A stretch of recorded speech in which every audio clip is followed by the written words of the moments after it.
Hello everyone, I am Duke James. This is Hungarian EU4 Meiou and Taxes 3.0. Everybody should know what we're playing. It's been a couple years. We're in the future now. Still shitty. No European Union. Austria is fighting Bohemia. Bohemia is defending against Alphabet Soup in the Palatine conquest of Darmstadt. They're allied with Austria, so I rented troops to Bohemia, get some cash, hurt Austria. So that is going on. Padua. Yeah, Padua, I can't spend 5 legitimacy on you. You understand how it is. They understand. I supported Lithuania's independence, so eventually they might actually try to become free. They're also supported by the Teutonic Order in Novgorod, so I have to imagine it's sometime soon.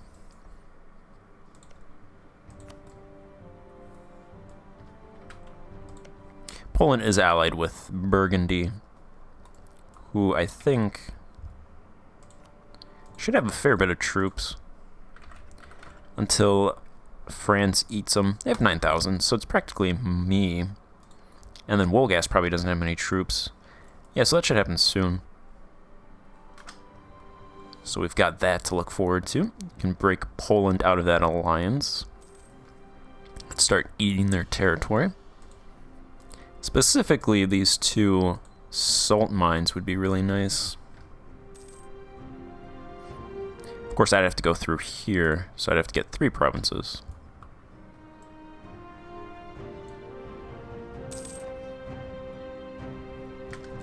Alright, the other thing is, the nobles like me, so I'm going to go ahead and revoke a privilege from them. They have tons. I was looking, and I think this one is what I want to get rid of. Codified titles of the court. So this will do negative 5% aristocratic influence, negative 0.25 yearly corruption, so we'll get rid of some corruption, and negative 0.2% prestige decay. It will cost 35 noble loyalty and 35 base relations between the aristocrats and the state. Let's go ahead and get that gone.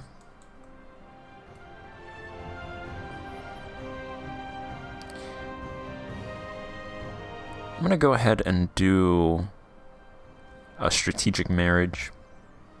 I don't like giving power, but it's less than 1%. I think they're 69. Okay, they're all at 0.0, so it's not gonna tell me exactly what they're at. So maximum they'll go to 70.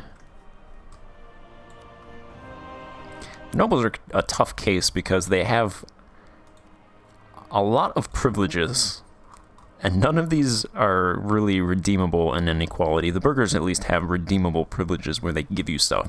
The nobles just have all of these that just hurt everybody and only help themselves, and then they have all of these over here as well. They have very little redeeming factors except for giving manpower.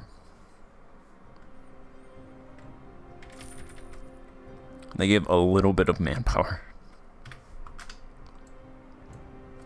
which you can pretty much just sideline them by raising volunteers and such, and that is over. Okay, that was quick. The other thing is I noticed there's a salt and a coal mine in this province that I conquered a while ago, and it is maximum 338 units, so I put some money into the salt mine here, so hopefully they can start producing salt once they get population in the province. There's practically nobody in here right now, so they're not producing much. There's 5,000 people. So that is a 300 unit salt mine. I could also get coal. Coal is also in the province, but I didn't open up a coal industry. I only opened up a sea salt industry because I want as much salt as possible. The other thing is Wallachia has a couple salt mines as well.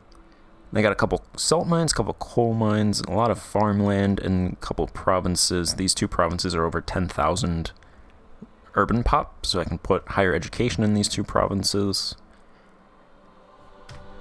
They can start producing knowledge.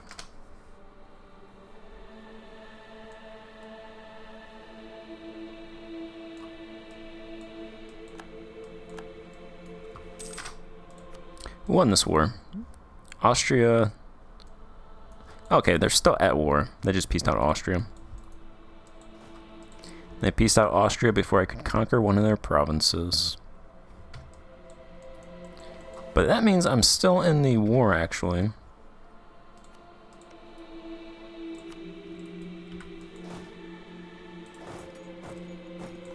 So I have to go do something.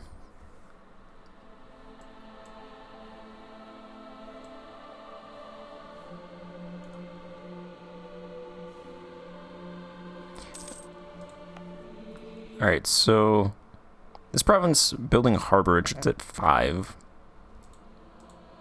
So it's kind of ticking down. This one has amenities, it's at 2. The harborage down here is at 6.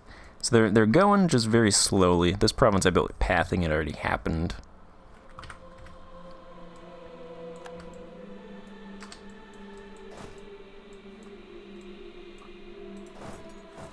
I don't think this country has many troops, so we can just walk over there.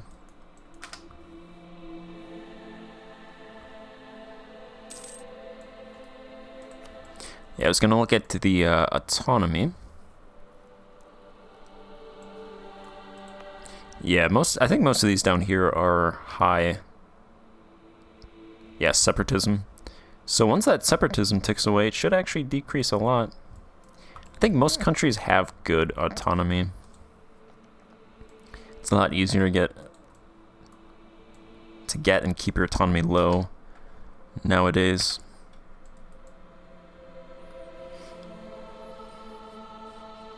Which makes sense, because I think autonomy is...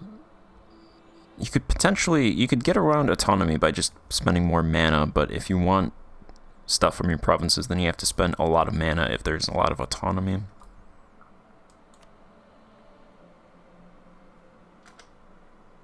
Pretty much provinces that you have at the start of the game are good autonomy.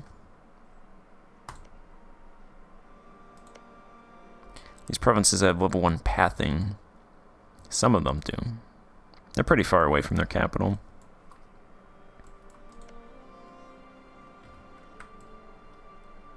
It's not a whole lot of large countries.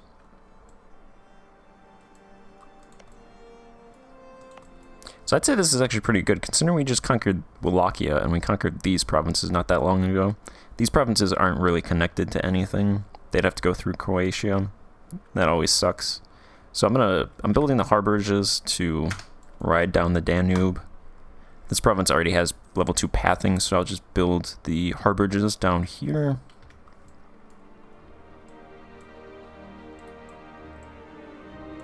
And we should be good with autonomy down here from the harborages. That's the plan, at least. I'm going to get a claim on... I probably should have taken it here. Bulgaria. Because I'm going to have to fight them. Moldavia is allied to Rome. So I don't want to fight Rome, since they're my ally and I want to protect them. They're actually... Okay, they're allied to Karaman, Albania, Hungary, and Moldavia. Alright, yeah. So they're... Now they're boxing in the Ottomans, which is good. Looks like the Ottomans are expanding on the Anatolia side. Going very slowly, though. Also, when I mentioned these provinces being in a war with Karaman, that's because they actually didn't break free. They were released, but they're still under the Timurids. Some of them are. The Timurids have close tributaries, which are Dolkadir, Korshan, and Shirvan. And then they have actual tributary states: Georgia, Suyunia, Akkianlu, Muntafi, Kurdistan, Ayyubids, Damascus, or Mozgan, Karakianlu, and the Jalarids. And then they have divisions, which are Badakhshan, Safaviya Order, Transoxiana, Mazandaran, Zabulistan, Sistan Fars, Tehran, and Astarabad. And then they had rebellious divisions as well, but they might have broken free. They might have rebelled.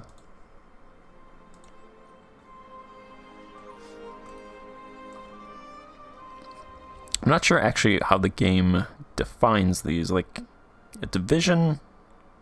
I imagine a division doesn't cost a relation slot, otherwise they'd be extremely over. Probably can't annex them, and they might not give any money.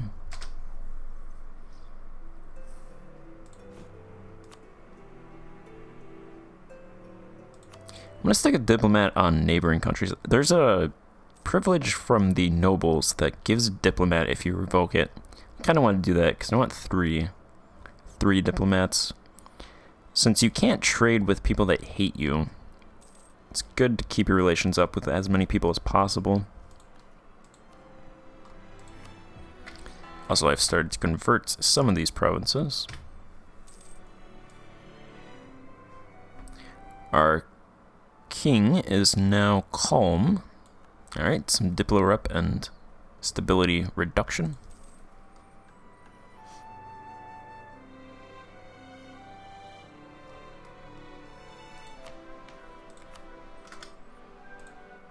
Can I give grain? Yeah, I think giving grain is something that should be done all the time, so your people don't die.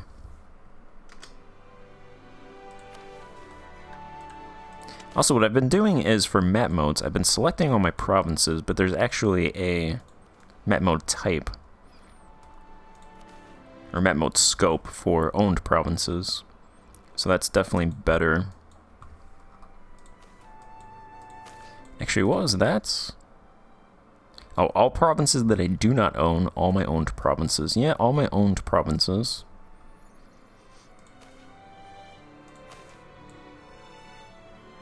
Let's look at...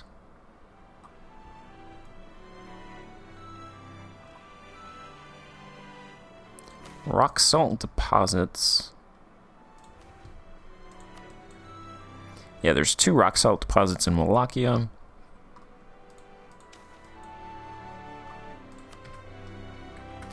The thing is, if you want to do a census, though, you actually have to select all your provinces. But you can't select provinces that aren't in states. So you can't select anything that you newly conquered that way.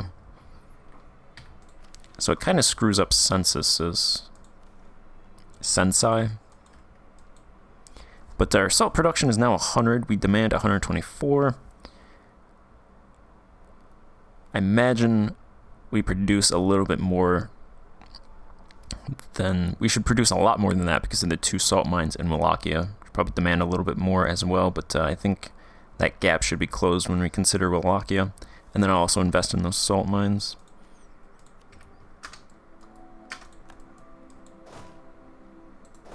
Alright, we won that siege. I'm going to come back. This war should be over soon. Who did they attack? Yeah, they're plus 40. That's good enough.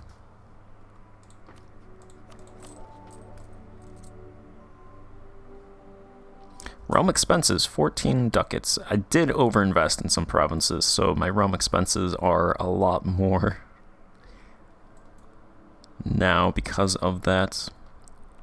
I think it's mostly the salt province, because the rural wages in this province are 40, and 40 is the max.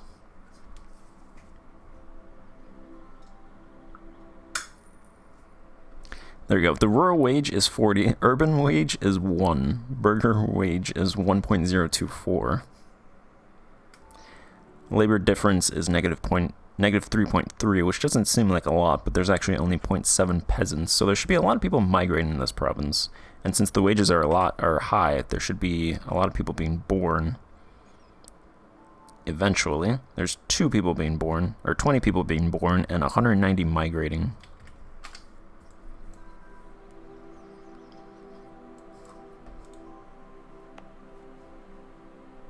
What I don't like is I feel like since I'm paying 40 ducats in wages, I should at least get more salt. But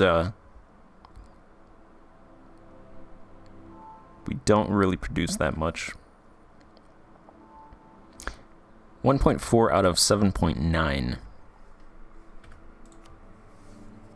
over time that'll should go to equilibrium. There should be more people being born, more people migrating. Let's actually take this province. They can't siege my stuff down.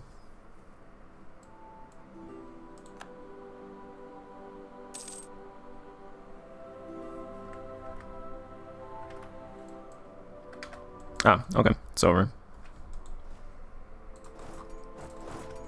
Alright, I'll move my troops back to Pest. Bohemia immediately cancels that. If I wanted to, I could switch from centralizing to enforce religious law, which give me missionary strength plus 3%. I might do that eventually, because I conquered a lot of Orthodox provinces, but I think for the most part, I'm not really going to conquer that many more Orthodox provinces. Moldavia, but most of Poland is Catholic. This side, I need a couple provinces over here. They're Catholic as well. Bosnia has a couple.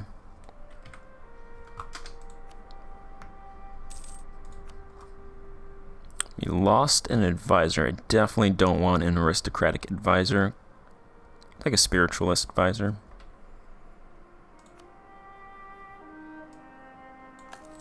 Let's bump him up to level 2. And I'm going to switch back to admin power focusing. Take the next mill tech. Let's go ahead and grab the last trade idea. Give some merchant trade power and global trade power.